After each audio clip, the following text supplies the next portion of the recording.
la Polynésie et les Polynésiens sont les garants de la glisse aquatique.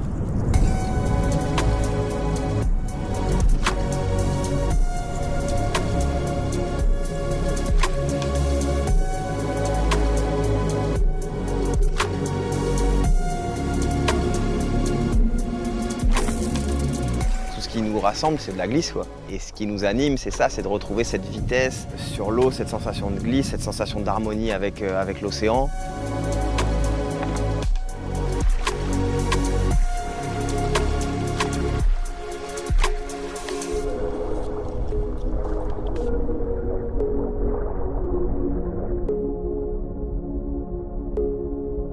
Pour tout vous dire, quand on s'envole pour la Polynésie, on ne sait pas très bien ce que l'on va trouver.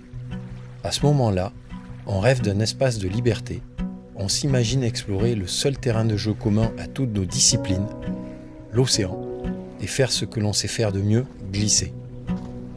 Et puis voilà, on va se faire rattraper par la vie, par un truc plus fort que nous.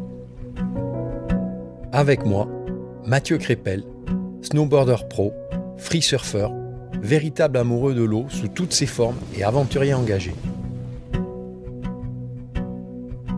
Jérémy et Ludovic Telade, riders bien connus du monde du stand-up paddle. Habitués des compétitions, ce voyage pour eux, c'est l'occasion de profiter de la glisse entre frangins sans penser au classement. Le trip d'une vie. Pierre Lopez, infirmier, nageur sauveteur et plongeur hélico bénévole à Lacano, avec qui je partage la passion du paddleboard traditionnel. Pour Pierre, comme pour moi, évoluer en milieu aquatique est un besoin vital. Et puis moi, Ludo Dulou, nageur sauveteur. Ce voyage, ça fait 30 ans que j'en rêve. Dans ma jeunesse, Tahiti et ses îles m'ont beaucoup appris. La pirogue, le surf, la chasse sous-marine. J'ai rencontré non seulement un état d'esprit, mais aussi une culture liée à l'océan. Pour moi, ce trip, c'est un retour aux sources. Et aujourd'hui, je suis heureux de le partager avec des personnes passionnées par l'océan et toutes ses richesses. Nous sommes surfeurs, body surfers, rameurs, nageurs. On dit de nous que nous sommes des watermen.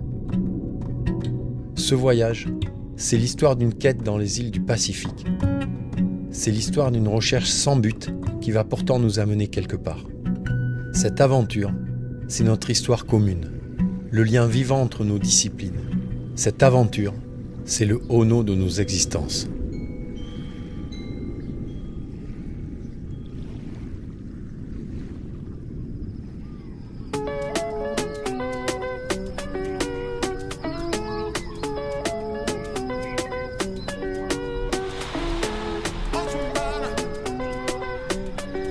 Au début, on est logé chez Taurei. Je l'apprécie vraiment, c'est quelqu'un de super gentil, respectueux, honnête, et qui s'ouvre vraiment, qui veut vraiment t'apprendre et t'enseigner un peu la culture polynésienne.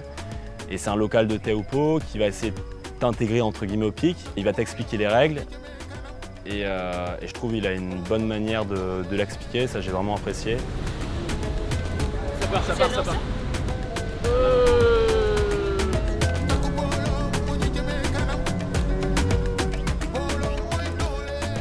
On arrive au spot, il est 10 heures, le monde est parti. Rien de mieux pour commencer une première session à Teahupo. Ouais, première fois. Baptême.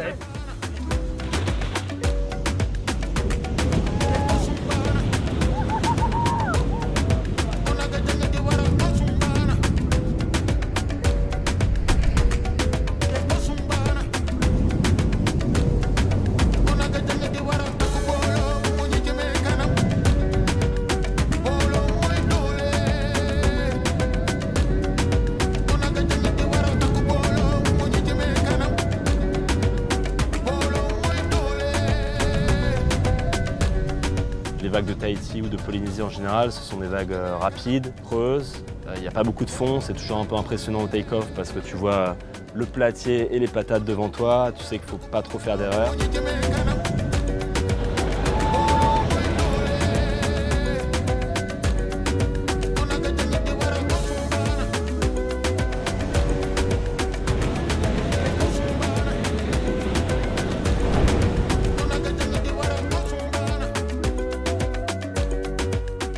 Jérémy, il est venu avec moi, je lui ai expliqué les bases. C'est pas forcément quelqu'un qui fait que du surf, donc pour lui c'était quand même un gros challenge. Et je suis pas du tout casse-cou, mais vraiment pas. Ouais, à chaque fois je me prends des méga boîtes, forcément, parce que j'ai pas encore le niveau technique, mais par contre j'ai l'engagement mental, on va dire, et physique.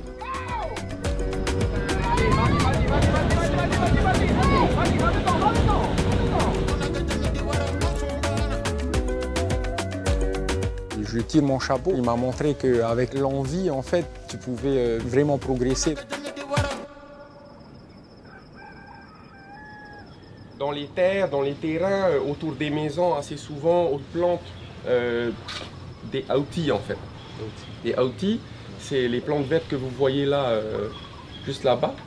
Et en fait, c'est des plantes qui servent à maintenir les mauvais esprits ailleurs, tu vois. À l'époque des Tahitiens, ça servait à garder le bon mana, tu vois, à faire en sorte que tout se passait dans le mieux, quoi. Moi, je me sers de ça pour quand je fais mes barbecues, en fait. Je déteste utiliser les pinceaux que tu peux trouver en quincaillerie pour mettre de la sauce sur ta viande pendant que ça cuit. Voilà, je coupe un peu là les deux côtés. Tu viens insérer les deux comme ça. Et si tu as envie de solidifier, tu attaches avec l'écorce et tout. Et là, et après, c'est jetable, tu vois.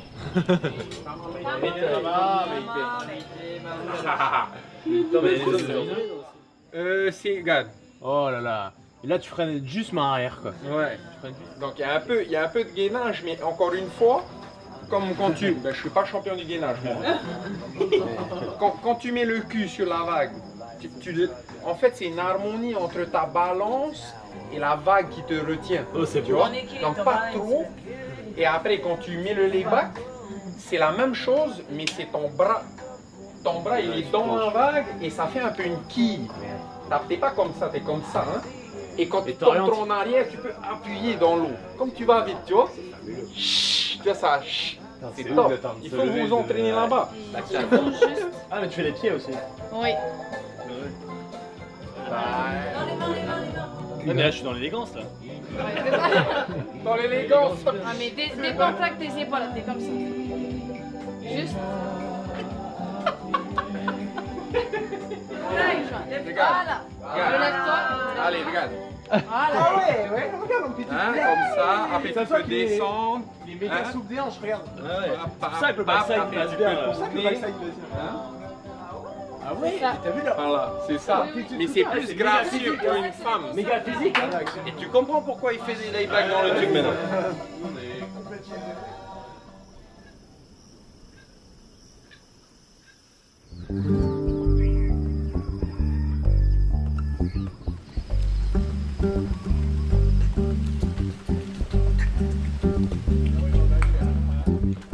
On a eu la chance de rencontrer Ira. Il fait partie de ces surfeurs tahitiens qui ont ouvert la voie. Un pur style associé à une technique impressionnante, un grand champion. Avec d'autres surfeurs tahitiens légendaires, il a influencé toute une génération. La gauche, elle aime bien. Elle est pas mal la gauche. Regarde à droite. Allez. Ça tisse des deux côtés. Ah ouais. Waouh.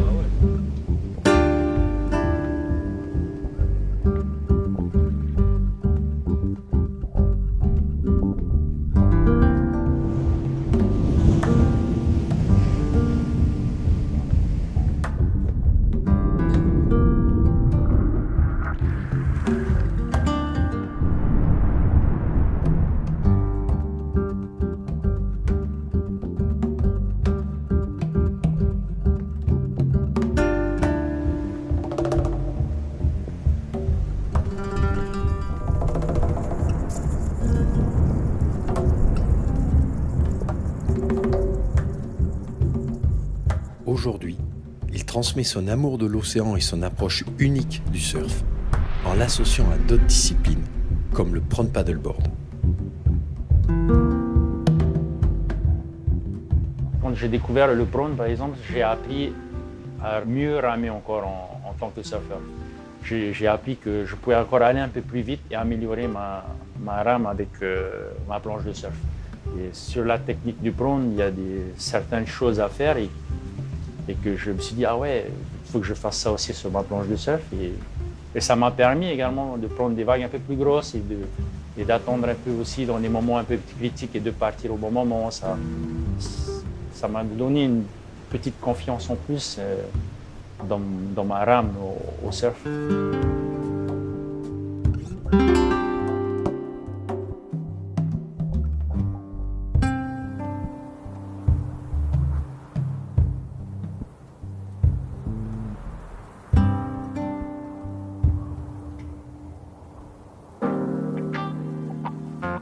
En Polynésie, le berceau de la rame et des sports de glisse, Poatea est une waterwoman d'exception. Bodysurfeuse, nageuse, surfeuse, éducatrice et entraîneur de natation, elle aime se lancer des défis pour le plaisir et en compétition. L'eau, c'est son élément.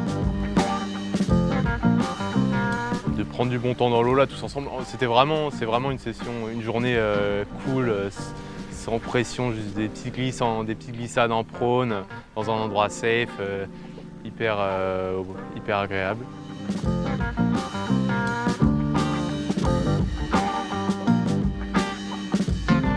On a pu partager simplement en prône paddleboard des glissades sur un endroit moi, que je ne connaissais pas bien. C'était à la fois Poatea une belle rencontre, un beau partage. C'était génial d'avoir partagé avec elle.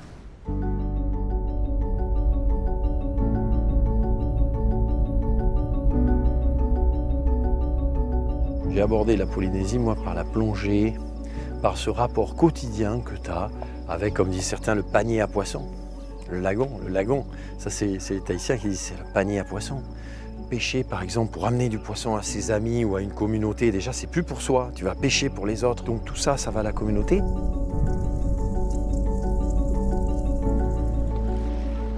Repars pas. Ça, c'est trop tard. Dedans, il y a ce qu'on appelle le vipo. Donc là, la pulpe, elle est en train de se dégrader et de nourrir la plante. Voilà, ok. Ah, c'est ça. Comme une mousse. Voilà, comme une mousse. Ça fait une mousse dedans, très forte en goût. Hein. On va mettre un bois là.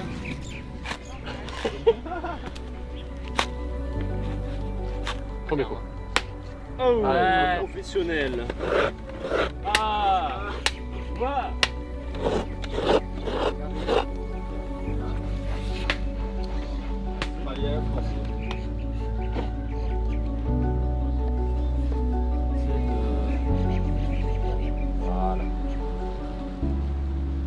Tama Meitei, c'est bon up. Ça, c'est important.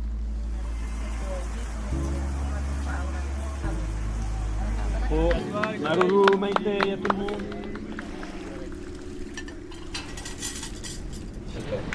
Tu étais dans cette session historique de l'Erde, justement, au mois d'août. C'était en quelle année ça? C'était en 2000. Bah, c'était classique, parfait quoi. J'étais subjugué juste par les gros tubes quoi, parce que quand t'es devant le choco, juste regarder les vagues qui pètent, c'est incroyable. Là, il n'y avait que vous quoi. Que nous. À l'eau, il y avait un jet, il n'y avait que l'air. Il y avait un jet et il y avait quelques mecs qui sont allés à l'eau parce qu'il y avait des petites vagues de 8-10 pieds entre les séries qui étaient au début surfables, puis après ils sont vite allés sur les bateaux et puis ils ont regardé le spectacle. Je crois. Vers 11h, ça commençait vraiment à grossir et il y a eu une première vague incroyable.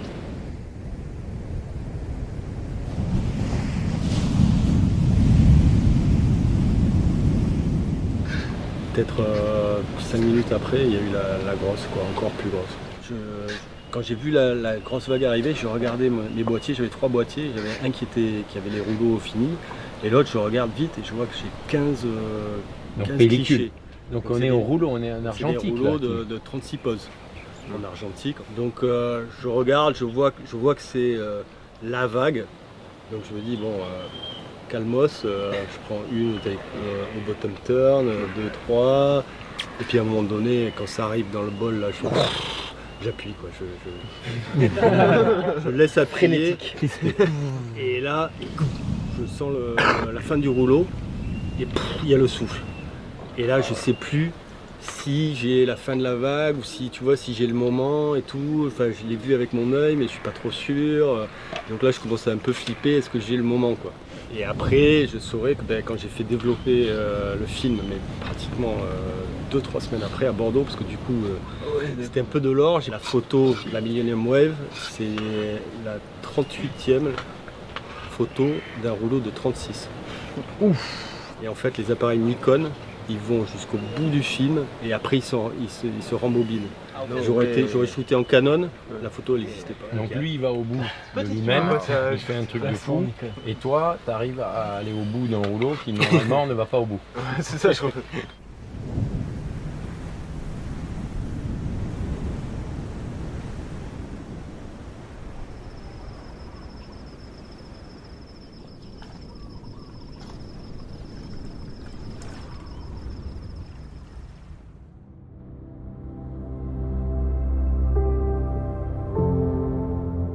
En Polynésie, il existe une force mystique et sacrée qui émane de la nature, qui enveloppe les lieux et rassemble les gens.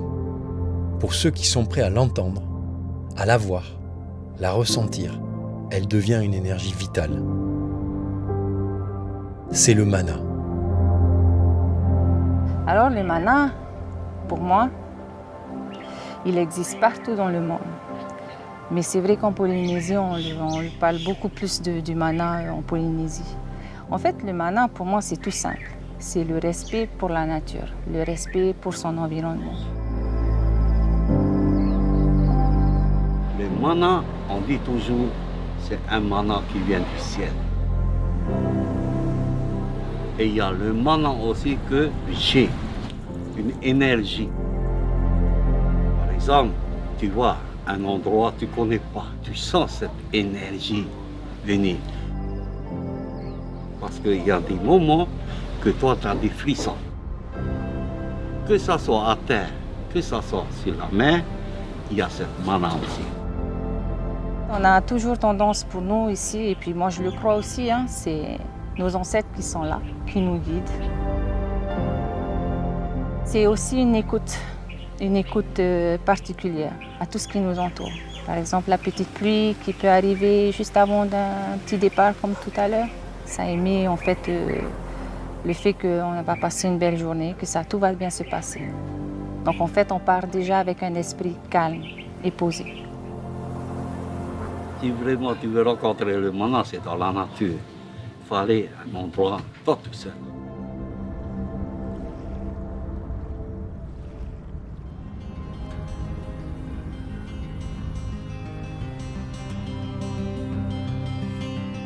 La spécificité de ce trip, c'est aussi qu'on veut découvrir plein de choses. On n'est pas en mode ok, on va se mettre à un endroit, on veut scorer cette vague et se focaliser sur du surf et on va attendre d'avoir le bon swell pour ça. On a envie de à la fois découvrir plein d'endroits, on a envie d'être dans l'eau tout le temps, de faire plein d'activités aquatiques différentes. C'est pareil au niveau de la relation au temps, il faut, en fait en bateau, on ne peut pas vivre comme on vit à terre, c'est impossible. Parce que de suite, une petite navigation, c'est 5, 6, 7, 8 heures de nav. Tu avances à 10 km/h, 5 nœuds, donc voilà, c'est tout tranquille, il faut prendre ce temps de ok, je déconnecte un petit peu, je suis moins dans l'urgence, j'apprends à me faire chier aussi, parce qu'il y a des moments où tu t'emmerdes sur un bateau. Mais par contre, voilà, tu es entouré d'océans en permanence.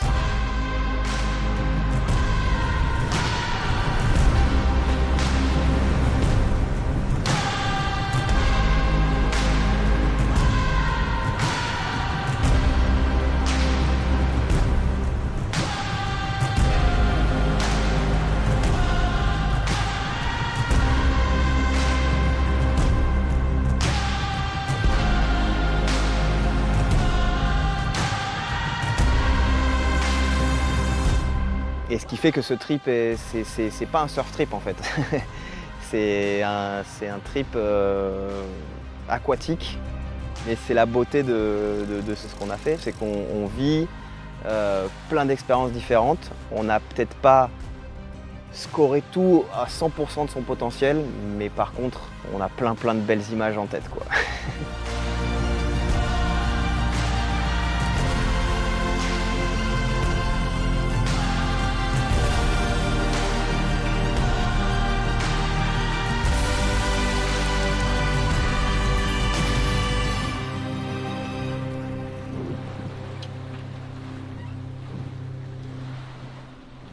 Bon, on est bon, le tour de chauffe.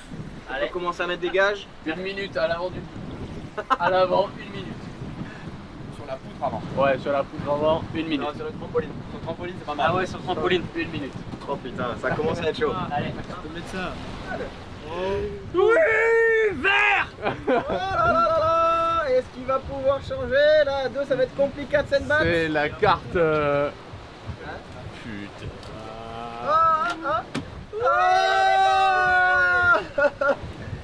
Et la règle de celui qui donne le gage paye le gage se confirme.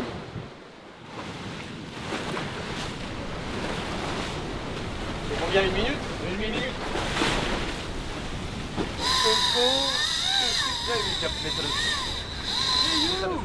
Ouais, il sait qu'il va faire. On va voir. Oh. Putain, j'ai freiné tout doux, hein. On arrive quand? On avait dit 4 à 1000, donc 30-45 minutes. Pile le temps de digérer, et puis on est dans les vagues, et c'est parfait.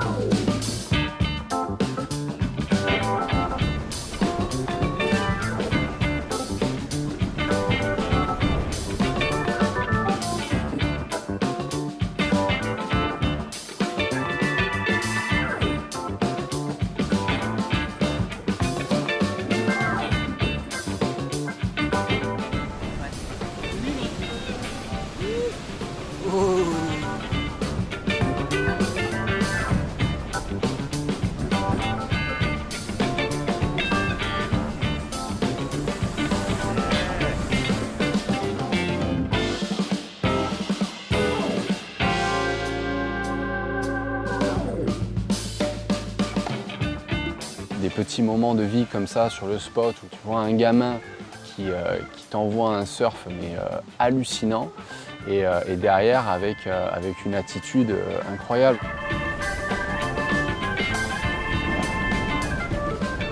Tu vois, il vient vers toi, le sourire, le petit chacal, le truc, le petit regard, tu le félicites, il est hyper content. Tu sens que ce gamin là, c'est plus qu'un surfeur. Voilà. C'est pas juste le surfeur qui est capable de prendre une belle vague avec n'importe quel board, c'est aussi son état d'esprit et tu vois, et ce que je te disais tout à l'heure sur le fait d'être waterman et qu'il fallait de l'expérience, et bien là, je peux dire que peut-être sur ma définition je me trompe aussi parce que ce gars-là, pour moi, c'est aussi la définition du waterman. C'est qu'à 16 ans, il a déjà tout compris, le gars. Ce gamin, c'était qui? C'est Gilbert, apparemment, un certain Gilbert.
Le lagon, c'est là où la terre et la mer se rejoignent, et c'est un lieu magique, et franchement, t'es littéralement entre le rêve et la réalité.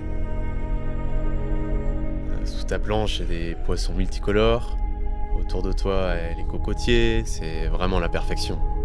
Et ici, on lève la tête, on observe, on prend le temps d'apprécier tout ce qui nous entoure. Et pour moi, vivre une expérience comme celle-ci, surtout avec mon frère, c'est un aboutissement.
C'est quoi un waterman? C'est un égoïste par essence. Et donc on est des égoïstes. Et si on arrive à sortir de cet égoïsme, je pense que là, ça nourrit nos vies.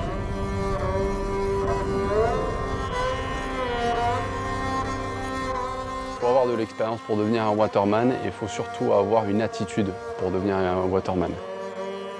Savoir-être par rapport avec le respect de la nature et le savoir-être aussi avec le respect des autres personnes qui sont à l'eau. Waterman, c'est celui qui joue avec l'énergie de l'eau, de la mer, des océans, des courants et des vagues.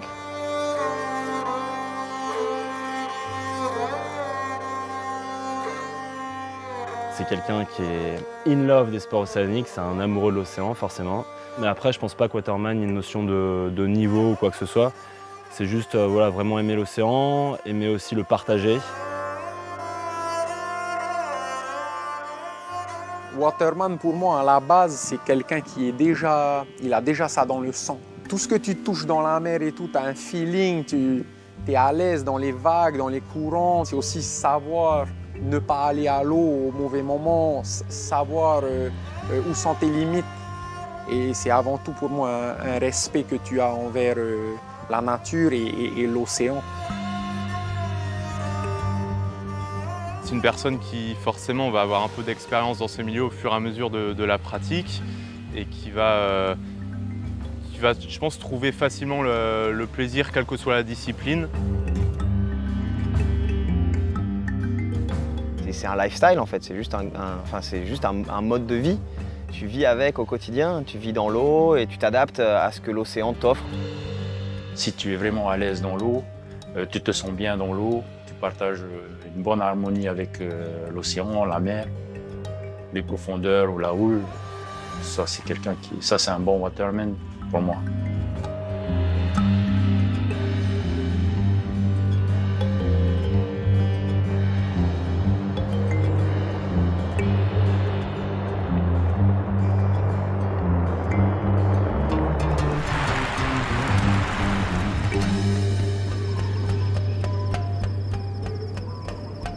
Je suis régalé. J'ai pris beaucoup de vagues. J'ai pris beaucoup de vagues parce que j'étais le seul body surfer sur le spot.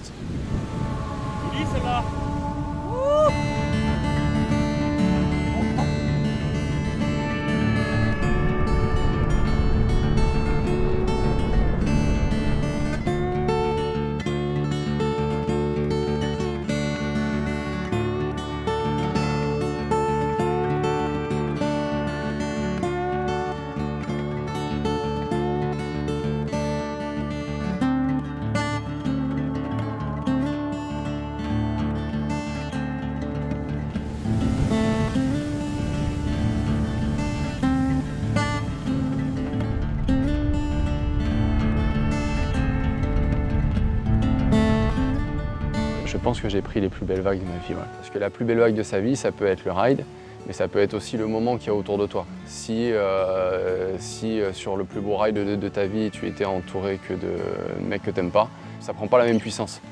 Là, j'avais tout le monde autour de moi. Quand tu as un Greg qui te motive pour partir sur une belle droite et que tu as tous les copains qui sont au bout du tube pour te féliciter et te dire wow, c'était quoi cette vague que tu as pris, elle était trop bien, c'est quand même cool, quoi.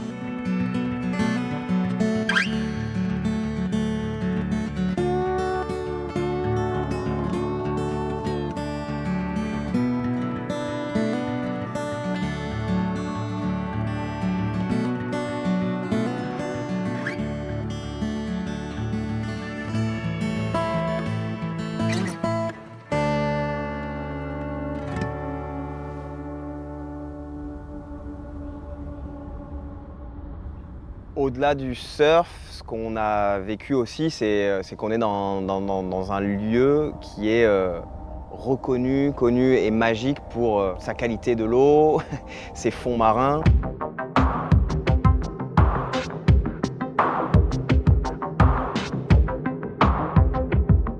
Quand on est surfeur, parfois on s'attache à ce qui est à la surface et ce qui est dessous, ça nous fait un peu peur.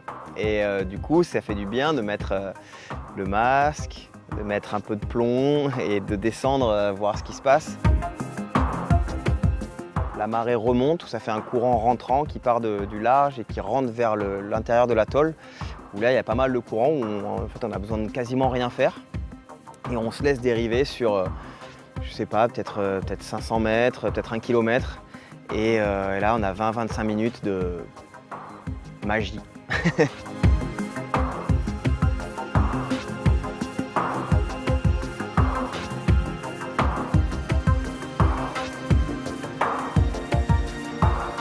Le mana pour moi c'est une énergie que tu récupères de la terre, de l'océan et de l'air.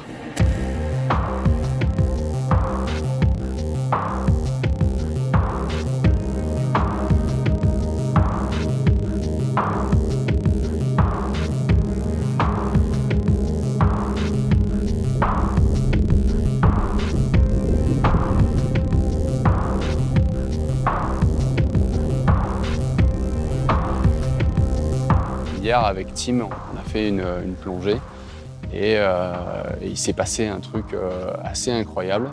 Je regarde autour de moi, il y avait des poissons dans tous les sens qui m'arrivaient à Mach 12 en plein sur moi et j'ai eu un espèce d'énorme frisson et j'avais envie de pleurer. C'est tout con à dire, hein, mais j'avais envie de pleurer. Et du coup, c'est passé par un ressenti, tu vois. Et je pense que c'est ça l'énergie, tu vois. C'est pas forcément un truc qui est raconté par une certaine personne ou un truc comme ça. C'est quelque chose que tu vas ressentir au travers d'un frisson, un truc qui va se passer dans ton corps.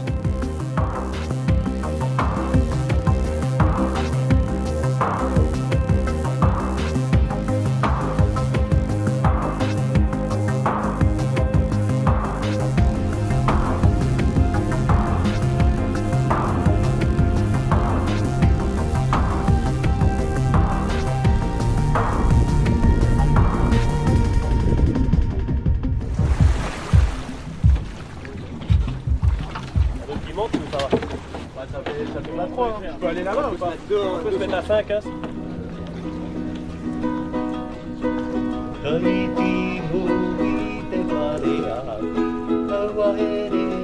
Super content de pouvoir naviguer en Holopuni.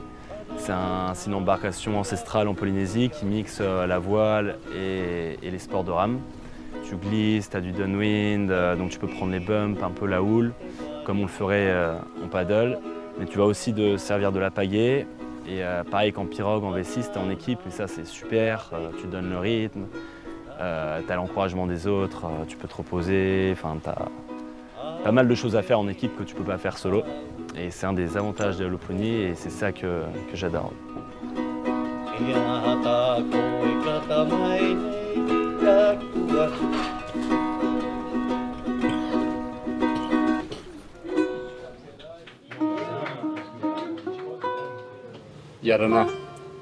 Au détour de notre voyage, on a la chance de passer du temps avec Punua, navigateur polynésien. Il utilise les étoiles comme boussole. C'est l'héritage millénaire de ses ancêtres. Il se repère en mer grâce à l'observation du ciel. Aucune radio, pas de GPS. Pour se diriger, Punua se sert aujourd'hui encore de techniques traditionnelles de navigation et se fait le porteur d'un savoir ancestral qui tend à disparaître. Le taille, c'est l'océan. Hiti, c'est-à-dire c'est le moment où le soleil se lève sur l'océan. C'est pour ça c'est Hiti taille. Et Topatai, c'est là il tombe. Le soleil se couche sur l'océan. Punua parle au vent. Il analyse l'océan, les courants, les oiseaux, les nuages, les alizés, le soleil. Ses instruments de navigation ? La nature, tout simplement. 11h40, est-ce que quelqu'un a l'heure?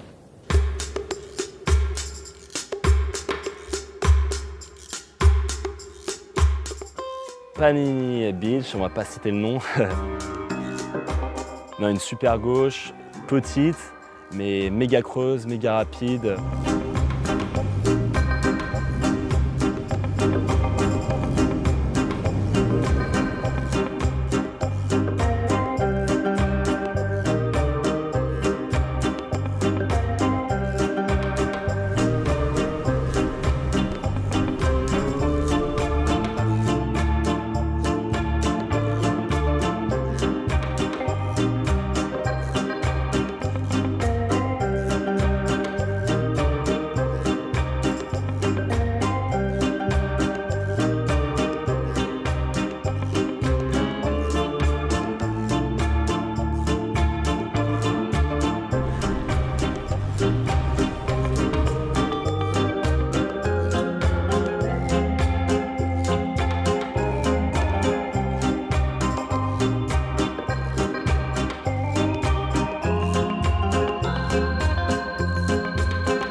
Ah, elle est bonne.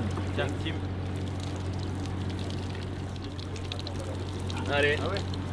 Ah, les boys. Ah. Eh oui, eh oui, eh oui. Non, le pied, je vais vraiment douiller là. Je sais pas comment là, faire. ouais. T'en as mis sur la gueule et tout. Vas-y, frotte. Frotte dedans, dedans. Soulève la peau. Soulève la peau. Voilà. Voilà. Comme ça. Papa. Voilà.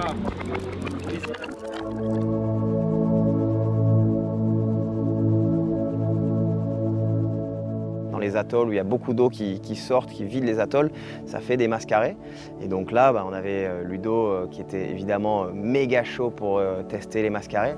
On a eu une super session là, pas loin, sur une petite passe, qui nous permettait de bouger d'un endroit, d'une vague à l'autre, de repartir, de se challenger à aller chercher la plus belle vague derrière. Donc ça, c'est un super moment qu'on a pu partager avec Ludo, avec Matt, avec les gars, c'était top.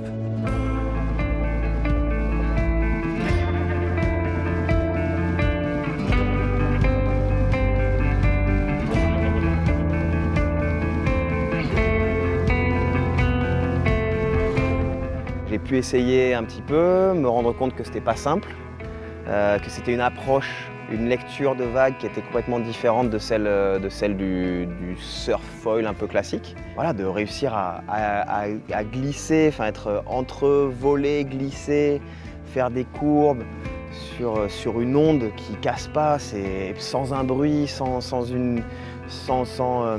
clapot et tout, c'est quand même une forme de glisse qui est assez unique.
T'as quel âge, Georges? 42. 42, 44. 42 pour la pirogue, pour le niveau, ça reste jeune ou c'est quand même... Ça, la pirogue, c'est spécial, c'est pas vraiment la force, tout ça, c'est vraiment la technique. Quoi. Surtout en individuel, hein, c'est vraiment la technique. T'as beau avoir un mec qui est super baraqué, tout ça, et puis un grégarié comme ça, il est plastique. Hein.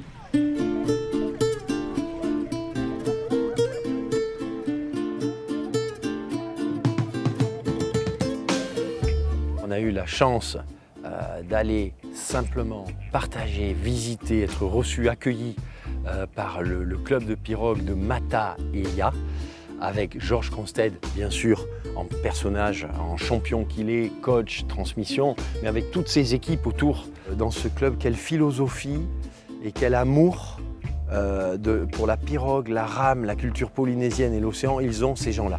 Ça m'a touché. Donc merci Georges.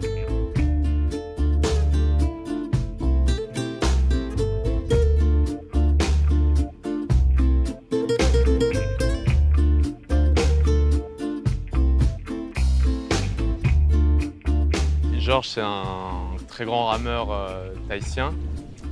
Alors moi, je connais Georges parce que nos premières années de compétition au niveau avec le frangin en paddle, Georges, il était dans le top mondial. C'était un peu une référence. De le voir en Polynésie, de le voir à son club, chez lui, son terrain d'entraînement, ses potes, comment il s'entraîne, comment il partage cette culture maintenant qu'il entraîne des plus petits. Parce qu'à Tahiti, tout le monde veut en faire, tout le monde en fait, c'est dans la culture, tout le monde adore ça. Et Tahiti, c'est le berceau de rameur, forcément le coup de rame, la glisse sur les bumps, en downwind, lire le plan d'eau, c'est toute leur vie, donc ils sont hyper bons. Alors même si chacun semble avoir sa définition du waterman, on est finalement d'accord sur une chose. Les Polynésiens incarnent ce qu'il y a de plus complet, de plus authentique et de plus pur.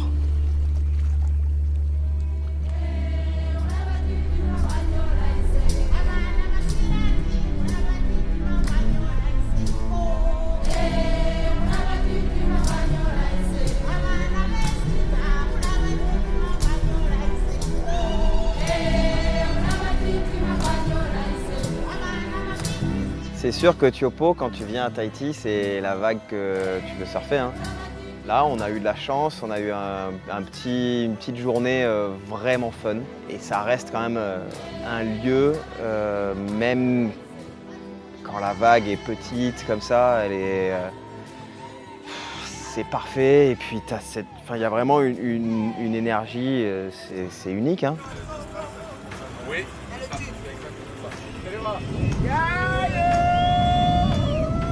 On est comme ça. C'est plus simple. Il y a une génération qui va être dingue. T'imagines quand tu apprends à surfer ici, tu apprends à surfer sur cette vague puissante avec le reef qui est juste là. En fait, après, tu vas surfer partout dans le monde, plus rien ne te fait peur. Même s'il y a un mètre, un petit mètre 50, tu te mets un peu de la pression, quoi. Et là, tu as des kids de 10 ans qui partent, waouh, bloc comme ça, poussés par le padré. c'est vrai, c'est incroyable. C'était Kids Day, quoi. Donc les kids avaient la priorité sur toutes les vagues et je trouve ça trop cool.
tu ressens pas les choses de la même manière. Le fait que la vie soit entièrement tournée vers l'océan, je pense que c'est un exemple qu'il faudrait qu'on suive. On n'a pas tous la chance de vivre près de l'océan, mais ils font en sorte de pouvoir prendre uniquement le nécessaire et ils ne sont pas sur de la surconsommation et plein de choses comme ça. C'est un lifestyle qui t'a pas été non plus forcé, mais c'est juste devant toi, quoi. C'est quelque chose qui t'appelle, je pense, assez facilement. C'est super beau, tu as des couleurs de fou, tu pars en randonnée en montagne et tu vois ces étendues de lagons qui te parlent en fait avec tous les bleus différents et je trouve que c'est quelque chose de super attirant où ben, tu retrouves la paix, que ce soit au surf ou sous l'eau en plongée, quoi. Pour moi, la leçon qu'on pourrait donner, c'est d'avoir toujours le smile. C'est hyper important dans la vie. Ils sont toujours trop contents et ça, je trouve, c'est le principal.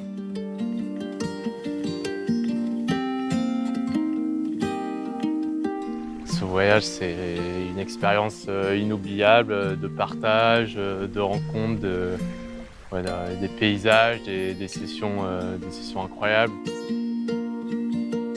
S'il y a des vagues, tu vas surfer. S'il y a du vent, tu vas faire de la voile. S'il y a des petites vagues et que tu as envie de te faire les jambes, tu vas faire du foil. Si tu as envie de nager, tu vas nager. Enfin voilà, c'est un terrain de jeu infini qui est une source d'inspiration magique. Et quand on parle de vouloir respecter l'océan, c'est parce qu'on a envie de pouvoir continuer à jouer dedans.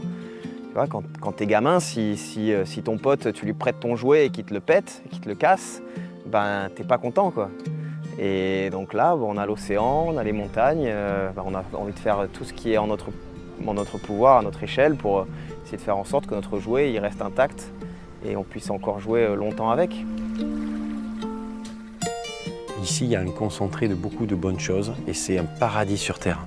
Moi, c'est une forme d'aboutissement pour moi. Je le dis et je ne parle pas de pouvoir surfer à Tiopo ou d'avoir fait le plus beau tube de ma vie. Non, non. C'est au-delà de ça.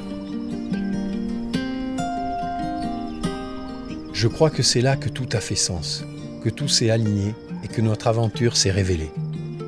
Il n'y a pas d'un côté la nature et de l'autre les êtres humains. Il y a un tout indissociable, universel. En tahitien, le terme ono signifie le lien. Et ce voyage, ça parle de ça, de cette connexion authentique entre les Polynésiens et l'océan, entre chacune de nos disciplines, entre l'homme et la nature. Pour moi, ce voyage, c'est un retour aux sources. On en ressort enrichi, plus humble aussi. C'est ça aussi être waterman, c'est être connecté avec son environnement, se laisser surprendre, continuer d'apprendre, célébrer l'océan et s'émerveiller.